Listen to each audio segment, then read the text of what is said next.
नमस्कार, आपण पाहत आहात आलमगीर न्यूज लाईव्ह 24 बातम्या अहमदनगर जिल्ह्यातील। तपोवन हडकोतील रस्ते काँक्रिटीकरण ड्रेनेज लाईनच्या मूलभूत सुविधा आमदार संग्राम जगताप यांच्या परिश्रमाने पूर्ण। विकासाच्या नेतृत्वाला नागरिकांचे धन्यवाद। संपत बारसकर। नगर शहर झपाट्याने विस्तारल्याने अहमदनगर महानगरपालिका झाली, मात्र अनेक नव्या वसाहतीमध्ये रस्ते, ड्रेनेज लाईन, लाईट यासारख्या मूलभूत सुविधांची नागरिक प्रतीक्षा करत होते। तपोवन हडको ही देखील अशीच वसाहत असून मतदारसंघातील शेवटचे टोक आहे। मात्र आमदार संग्राम जगताप व माझ्या पाठपुराव्याने अंतर्गत रस्ते काँक्रिटीकरण, ड्रेनेज लाईन, लाईट यासारख्या सुविधा उपलब्ध करून दिल्या। या परिश्रमाला तपोवन हडकोमधील नागरिकांनी धन्यवाद देत दाद दिली। या वस्तीतील नागरिकांच्या बोलण्यातून विकासावर विश्वास, जुन्या आणि येत्या विधानसभेत आमदार संग्राम जगताप पुन्हा अशा आशयाची प्रतिक्रिया नागरिक देत होते।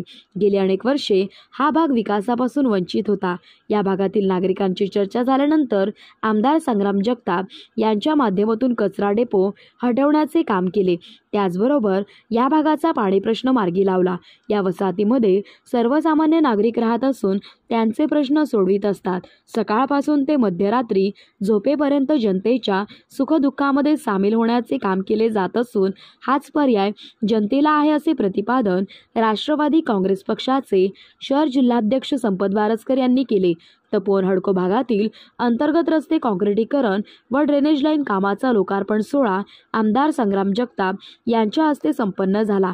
यावेळी राष्ट्रवादी काँग्रेस पक्षाचे शहर जिल्हाध्यक्ष संपत बारसकर, माजी नगरसेविका दीपालीताई बारसकर, माजी नगरसेवक डॉक्टर सागर बोरुडे, माजी नगरसेविका मीनाताई चव्हाण, सामाजिक कार्यकर्ते बाळासाहेब बारसकर, सतीश ढवण, विलास ढवण, किसन कसबे, हिरामण पोपरे, तुकाराम बोरुडे, संध्या मेढे, बाळासाहेब खकाळ आदीसह नागरिक मोठ्या संख्येने यावेळी उपस्थित होते।